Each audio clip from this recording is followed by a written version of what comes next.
It's the Opperman Report. Join digital forensic investigator and PI Ed Opperman for an in-depth discussion of conspiracy theories, strategy of New World Order resistance, high-profile court cases in the news, and interviews with expert guests and authors on these topics and more. It's the Opperman Report. And now, here is investigator Ed Opperman. Okay, welcome to the Opperman Report. I'm your host, private investigator Ed Opperman. You can find me at Opperman Investigations and Digital Forensic Consulting through my website, emailrevealer.com.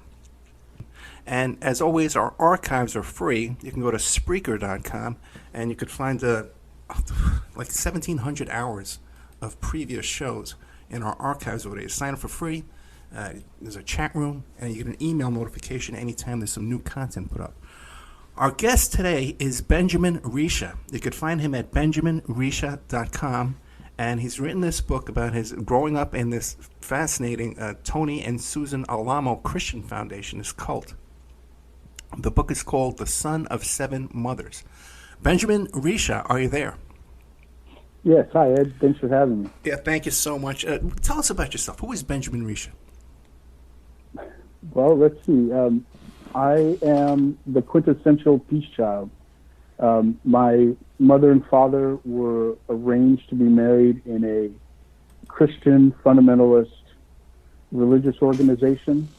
My father is Lebanese American, my mother Jewish American, and in 1974, 1975, when a lot of violence, a lot of war was going on in the Middle East, this group, the leaders of the organization, put my mother and father together as a sign to the world of peace between Arabs and Jews. It also, their marriage in the group represented one of the cues for the return of Jesus Christ. They believed that peace had to have happened between the Arabs and Jews before Jesus would return. I'm that child, and I was essentially raised in this cult by various families, but a large part by Tony and Susan Alamo as their adopted son. I then, as life went on in the group, realized that life was not what they said it was, and everything was kind of opposite of what they said. Good was bad, bad was good, and I eventually escaped it when I was 17. I'm now 45, and I've written this book. I've received an education in history. I've studied, I've traveled, I can speak multiple languages. I work as an engineer, you name it. The world is, anyways, that's a little bit about me. It's amazing how people, they can go through these traumatic childhoods and make such a good life for themselves. And I talk to people like you all the time that have gone through these crazy experiences. And it's fascinating to me how some people can just take that and advance from it, you know? Well, yeah, Ed, in my case, it's almost like once I figured out that these guys were lying to me, I kept my eye on the ball, which for me was to live and have a good life. I learned that one of the greatest forms of revenge, it's not doing something physical to somebody, but it's actually making a life for myself despite the trauma that they inflicted upon me. And in my case, you know, I've done lots of therapy. I've had, it hasn't been a cakewalk, but at the same time, my outlook and my attitude have always remained the same. Positive, you know, go get it, being persistent. Has been a hallmark of who I am, and it's helped me get through a lot of that. But yeah, when you get lemons, make lemonade. That's the old saying, right? I mean, I think a lot of people suffer. Everyone suffers to some degree in this world, but I think that there is a connection between the amount of suffering that someone goes through and their ability to reverse it. So the greater the suffering, the greater the reverse. Which, you know what I mean? Like, if you look at some of the great leaders in the world, they suffered immense amounts of suffering, and they were able to turn that around to their advantage. You do like motivational work too, right? I don't, but I should. A Okay. lot of people have asked me to, but I haven't yet. I've been really busy as a employee working as a systems engineer and systems manager for a large aerospace company, so that's taken all my time. But up until recently, I've had work that kept me. So things might change though in the future. Well, let me ask you too now, because you've lived this story a long time, from 17 to 45. What made you pick this time of your life to write the book and talk about it? Well, Ed, actually, I started writing the book about a month after I escaped. My sister, who I'd never met until I escaped, the day I met her, she handed me a empty journal, and I started journaling then. I journaled for about 7 years, and I would tell people my story, and they all say it should be a movie. And when I started trying to get it made into a movie in Hollywood, people said, no, you need a book. It needs to be advertised. So then I wrote the book based off of all of my journaling, and then it's probably taken me 20 years to actually write it. And it wasn't until 2017 I had gotten it finished, and I started shopping it around. So this is just the tip of the iceberg. The book is really just the tip of the iceberg, you know. Well, then tell us, as far as, yeah. Who was Tony and Susan Alamo? What were their beliefs? What kind of people were they? Yeah, so Tony and Susan Alamo have a varied history. Tony Alamo, based off of an investigation by a private investigator and documents that are linked into the book, will show that Tony Alamo was convicted of statutory rape before he was 21, burglary and theft also. He was abandoned as a young child in the Father Flanagan's home for boys in Montana, where he claims he was abused there. Susan Alamo was a wannabe Hollywood actress who also glorified and really looked up to someone named Amy Semple McPherson, who was a Christian speaker and someone who gave sermons, but also had a very Hollywood-like persona via radio and TV. And Susan Alamo looked up to her. The two of these people met in Hollywood after Tony Alamo had a really strong religious, he claims, a religious experience after taking some LSD in the 60s. And he ended up meeting her, and the two began recruiting people off of the streets. Their first recruit was a model who was also one of my mothers, and is talked about a little bit in the book. She was a beautiful young woman who sort of became the nucleus, along with Tony and Sue, of the organization, and then people began getting recruited around them. Tony was the advertising side, the business mind of the church, of the group, and Susan was the religious side of it. So between the two, they were able to recruit people and extract from them all of their assets. They somehow had a knack of finding people with trust funds, and the first 10 recruits, by 1969, which is when the church was incorporated, they were making the equivalent of almost $1 million a month just in trust funds and the turning over of all of their followers' paychecks to them month after month after month. So their beliefs, though, were Christian fundamentalists. They believed that Jesus Christ was coming back to earth any moment, and that's what they taught. And if you weren't right with God, you were going to be cast into a fiery hell where you would burn in hell forever and ever and ever. They started out with those 10, right? But how many did they how big did it grow? So by the end of their organization, they had several thousand followers. My estimate, several thousand. There were several hundred children in the group also.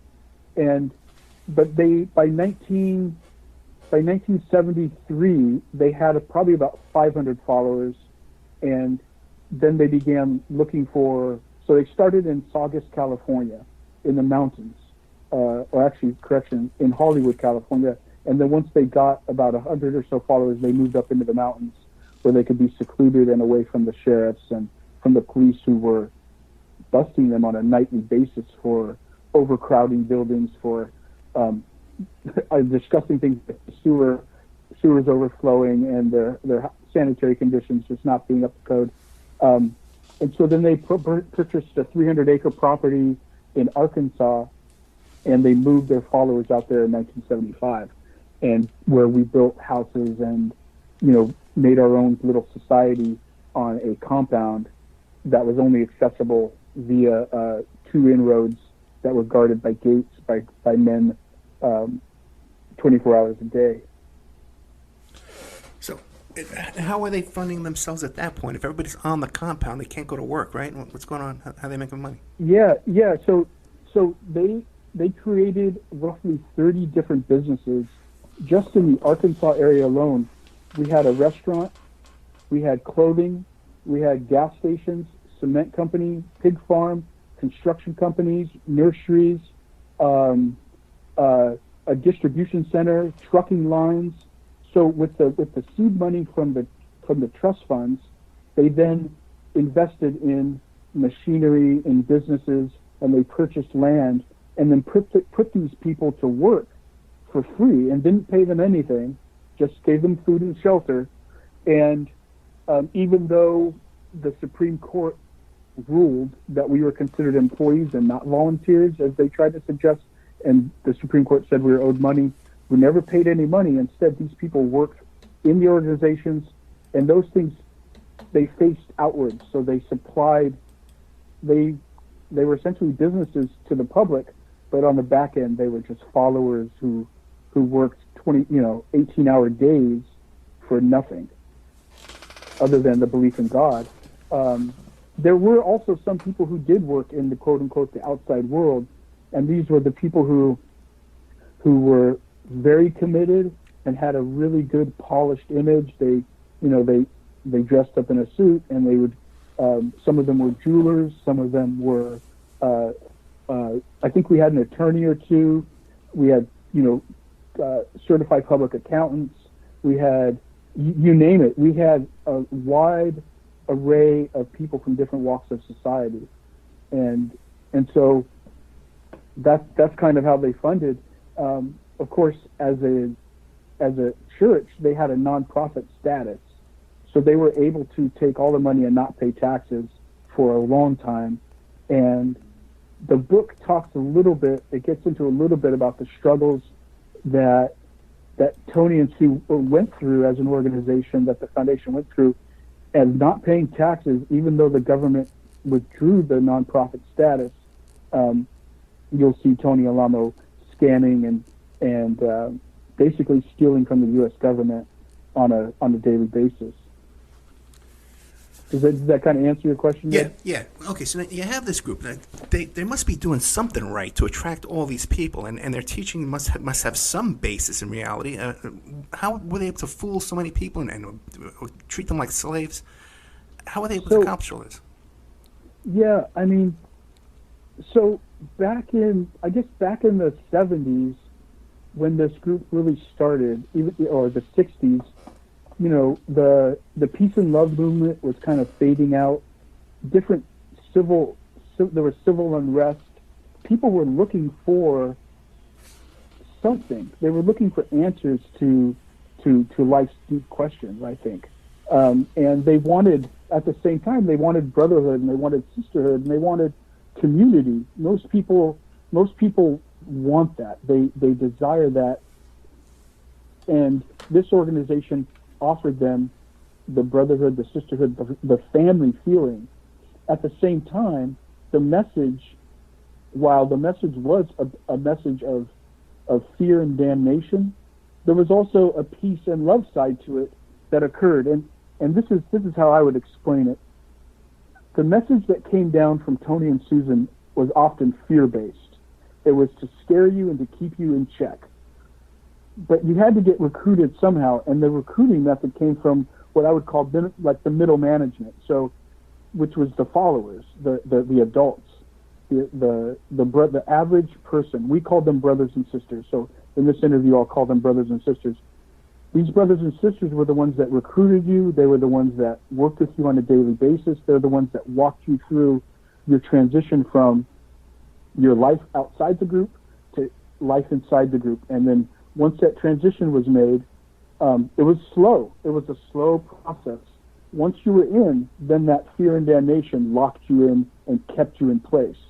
Because if you believe that your soul, once it's been made right with God, is now at risk of burning in hell forever, you're going to probably try to do anything you can to not burn in hell if you believe in that system. So like a frog thrown into boiling hot water would jump out, but a frog slowly boiled will boil. That's what happened. These people were slowly boiled. That's the way I look at it. Especially if you're born into it. Yeah, if you're born into it and you see your parents, your older brothers and sisters, everybody's following along. Well, who am I? They must know what they're talking about. Yeah, and Ed, there is a distinction too between someone, like they're pointing out, someone that's born into it and someone who joins it. Someone who joins it, their cognitive process is actually different than someone that's born into it. For example, me, all I knew was that place. So everything I compared the world to was in reference to that place, whereas the people who join it, they are comparing their past life to their future life. I had no future life. All I had was the possibility of life outside. These guys, they didn't want to go back outside. They wanted to stay. So when I found differences between what the real world was and what they said, I began to question. Whereas an adult would just brush that off and say, no, that's not how it is. This, because they were recruited. Their mind was essentially transformed to believe that system.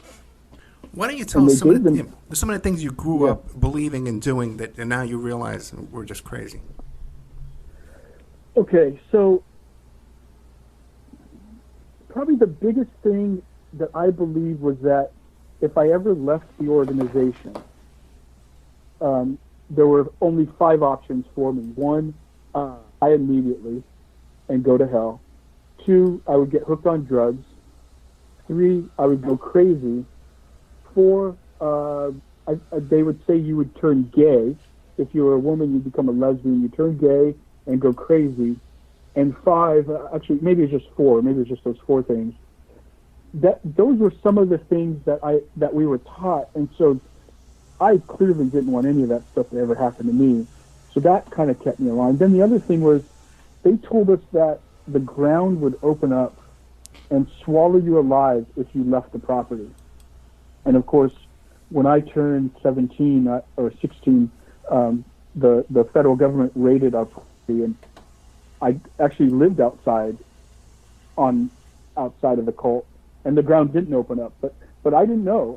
I used to walk over the lines of asphalt that was bubbling or boiling. If it had the steam in it, I would think, hey, that's hell coming up from the ground.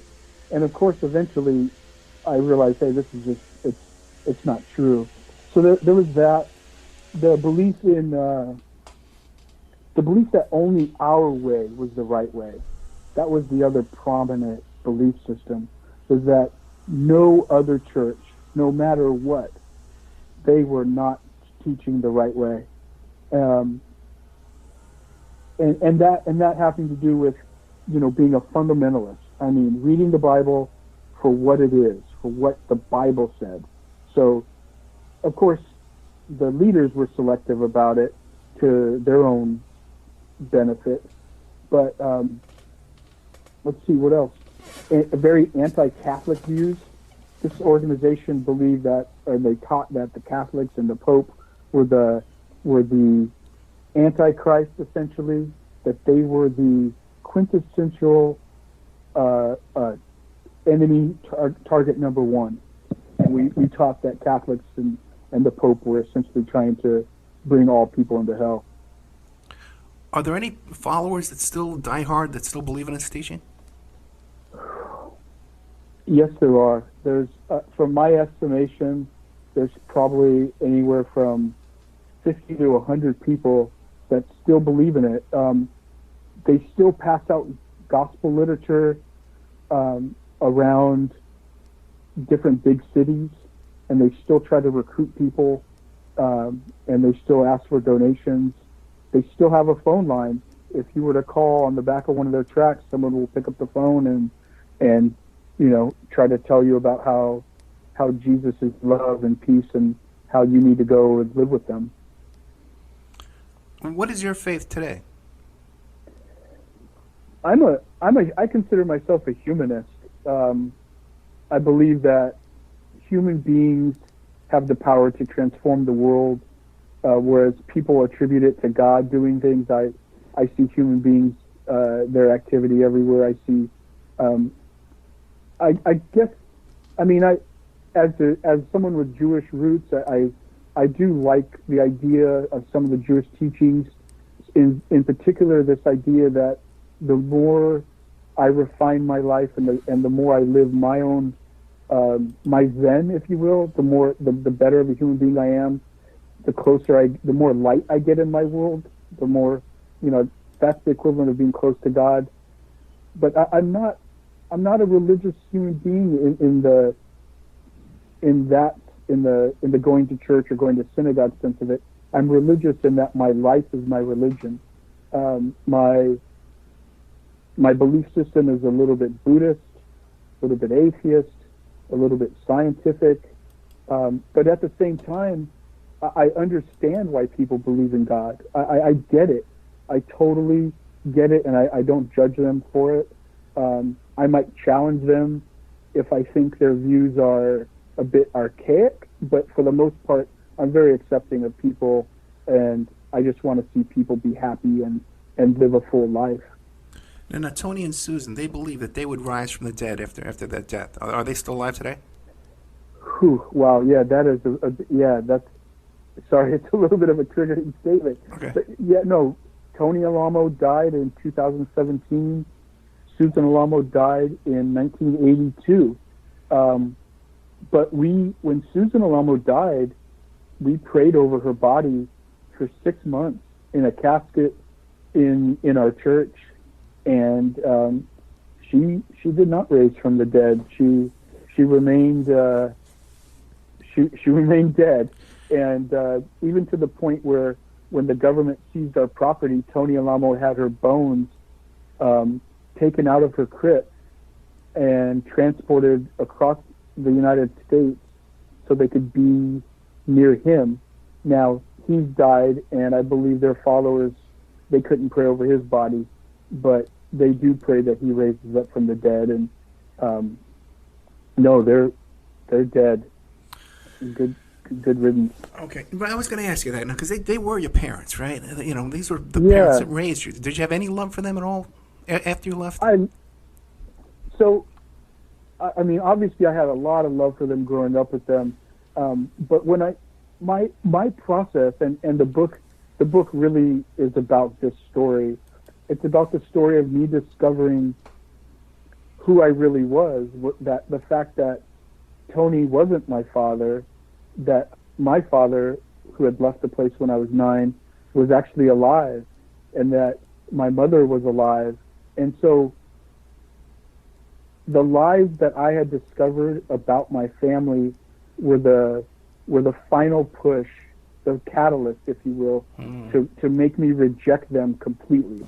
To say, hey, you guys have lied to me my entire life just so you could benefit and so you could have some sort of claim to, Israeli-Arab peace, which, so I more like I feared Tony Alamo after I left, because trauma doesn't leave the body once it's there. The body will always, there's a book called The Body Keeps the Score. And so I had it be the fear that either he would reach out through some of his followers to try to do me harm if I spoke out against him. So I actually didn't. And so back to your question about why I published or wrote the book now. Did you ask me that? I think you asked me that earlier. Yeah, we did. Yeah, in part is because he died in 2017, it's a coincidence that I finished my book the year he died. And it might have been just psychological, like, oh, I've been freed from this burden, and I'm not afraid of these guys. You know, I am also a Second Amendment American. I've gone to the Army. I've trained. I know how to defend myself, so I'm not afraid of them anymore. But when I left, yeah, I feared Tony Alamo more than I loved him, and that's not healthy. Now, since the book's been out, have you received any kind of blowback from the true believers that are still in the cult? Well, once in a while I'll get comments on YouTube because I've got a video out there of a documentary I did. They'll often write me claiming that I'm going to burn in hell, and you know, how dare I speak bad against the prophet of God? But not yet. I haven't received anything that's worth me giving 2 cents about. You know. A couple of questions for you, Benjamin. You mentioned earlier that there were arranged marriages, and some of these marriages were with like little girls as young as 8 years old. Yes, that's correct. The arranged marriages of these young girls happened after I left the organization. Okay. But I can still tell you a lot about it. I mean, basically, what happened was Tony Alamo, let's see, in 1989, separated all of the young boys and girls, anyone of adolescent age. He separated them and made it so boys could not talk to girls. Okay. At that point, he had 3 spiritual wives. I was there for that. I was there when he had 3 wives. 2 of them were spiritual, one of them was married to him, legally. And what he would do was he would have girls come over to his house for what he called Bible study. And once a girl was brought in for Bible study, they would essentially stay there for extended periods of time. They'd be given their own private room where only him and the girl would study together. And then eventually he would come out and say, God told me you're to marry me. Mm-hmm. You're to become my spiritual wife. And once that happened, he would consummate the marriage. And these are girls, yes, as young as 8 years old. And he would rape them. I mean, it's rape to have sex with somebody who's under the age of consent. Even in Arkansas, where the age of consent, I think, is like 15 or something, he was still below 15 years of age. Girls 12 years old. I had one of my stepsisters, a girl that I grew up with, was 13 years old when he raped her. This was, up to, I believe the count, he at one point had a combined total of 24 wives. 24 girls, most of whom who were teenagers. They were under the legal age. Now, was any of that investigated by the police? Yeah, that's what eventually brought him down. Was there a few girls had escaped the organization. A girl who was, I believe she was 14 when Tony Alamo married and raped her. She escaped the compound, found her parents, and contacted the FBI. The FBI then planted someone in the organization to try to find out what was going on. And the FBI found out, I just got reports that Tony was taking pictures of these girls in sexually suggestive environments or sexually suggestive poses. And to the point where at one point Tony was actually arrested. He was in prison, and these girls were coming to prison with photos of other girls saying, here's your new spiritual wife. So Tony would then marry some of these girls, not only to himself, but then to men who were loyal to him. Old men, I mean, old geezers, and marry them. And some of them lived in other states, so he would have to transport them across state lines. And when they did that, the FBI came in and arrested him for transporting minors across state lines for purposes of sex. He was then found guilty of 10 counts of this charge, and given 175 years in prison. To each count I think was 17 years to run concurrently, and he died in prison of sepsis. So yeah, the FBI, yeah. All the wealth that they accumulated during their life, and is there like a trust or an estate where that wealth has been transferred to? So Ed, unfortunately, no. The wealth that these guys accumulated at one point, one of my dads told me that they did the bank accounts for these guys, and they were literally bottomless. I mean, there was no end. And unfortunately, when people brought lawsuits against this guy, yeah, the payouts would be to those people.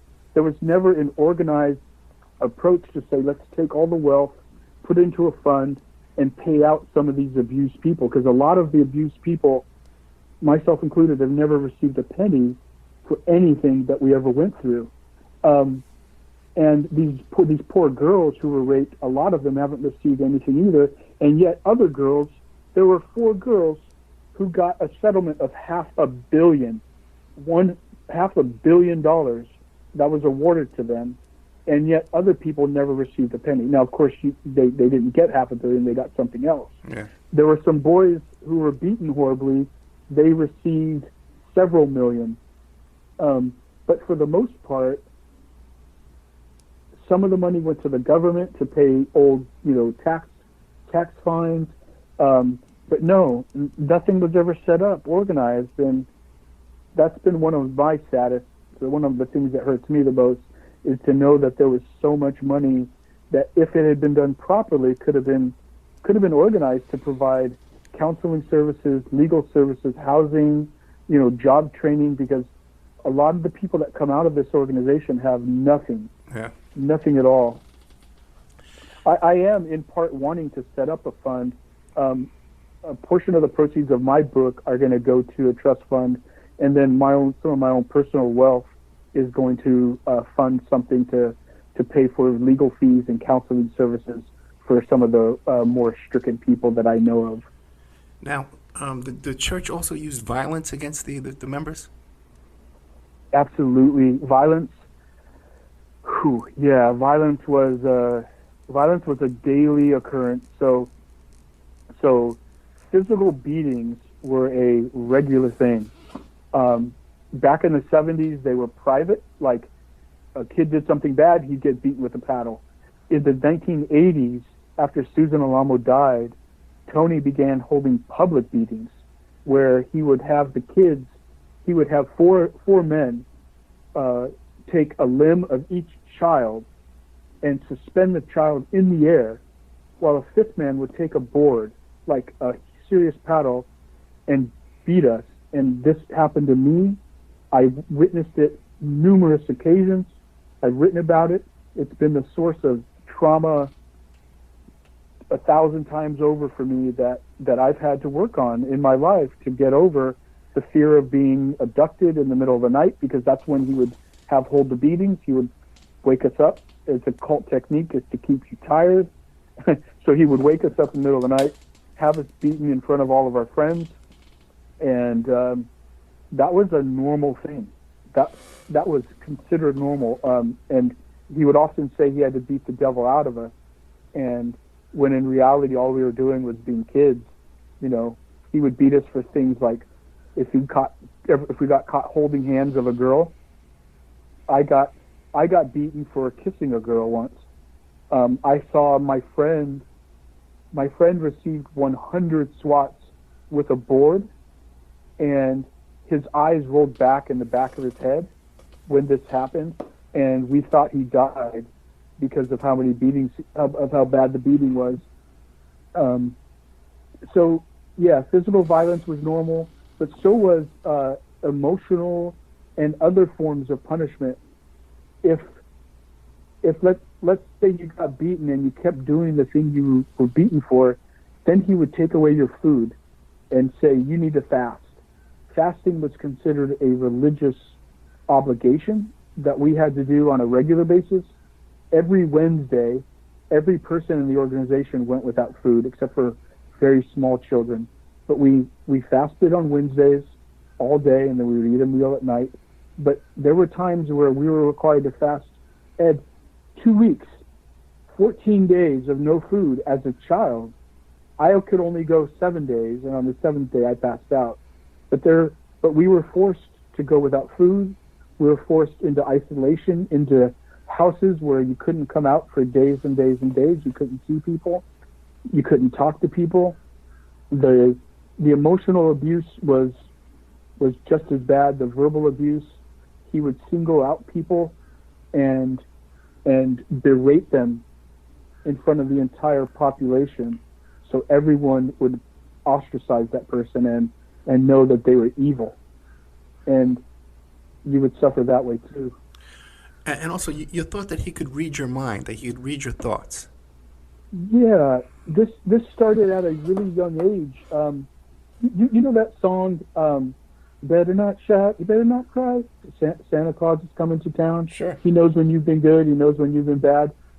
So instead of Santa Claus, they put Tony and Sue. So the song would be, Tony and Sue know when you've been good and bad. Tony and Sue, this, that. And they had a verse. They changed the verse slightly to know Tony and Sue know what you've been thinking. They know what you've been, wanting. So it started at a young age, and he would tell us that God talked to him, and that God would tell him what we were thinking, because God knew our thoughts, Tony knew our thoughts.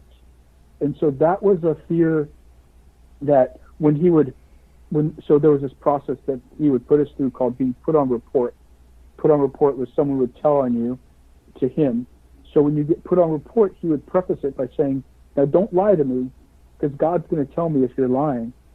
So he incentivized us to tell on ourselves before he found out from God. You know what I mean?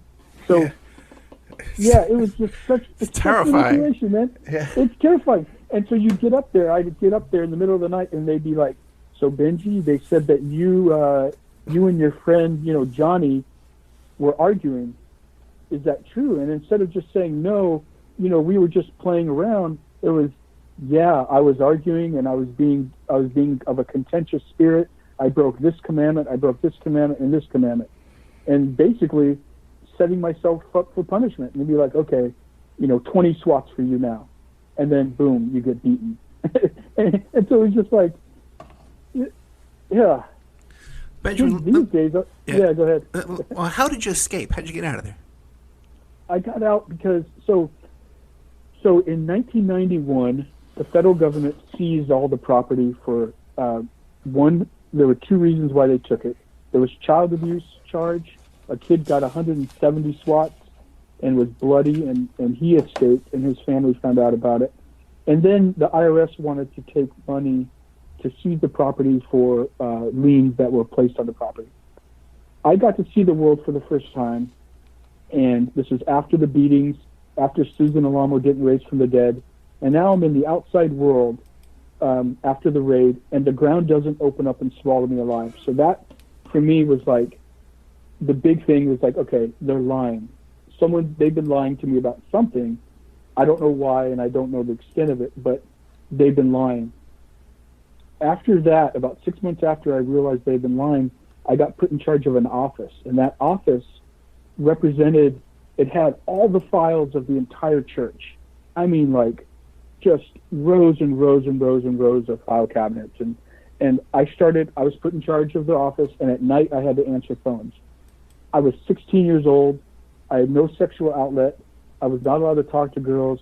So I started looking through the filing cabinets for anything. Pictures of women in bras. It doesn't matter.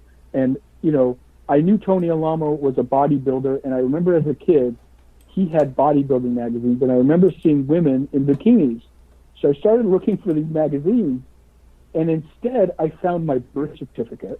Oh, no. I found my name in print, and I found my mom's name and my dad's name, and I found a photo of my mom, a photo of my dad, and a brief biography of who they were and how they joined the church. And because I had the phones there and I knew they were lying, I decided I would see if my mom was still alive. I figured if they lied to me about all these other things, about the raising from the dead and saying it's okay to beat my friends until they almost died and that the ground would open up, if they lie about those, maybe they're lying about my parents. So I started calling information around the United States, and I eventually found a relative of my mom. And she said, yeah, your mom's alive. She's in California. And I lost it. I just cried and cried and cried. At the same time, I found my father, and my mother and father had separated in the group. Or actually, my mom left my father, and then my dad left the group later. So I found my dad, and I told him, hey, I need to get out of here. I just found out my mom is alive, and I want to meet her. He prepaid for a ticket at the airport. I had to wait a week.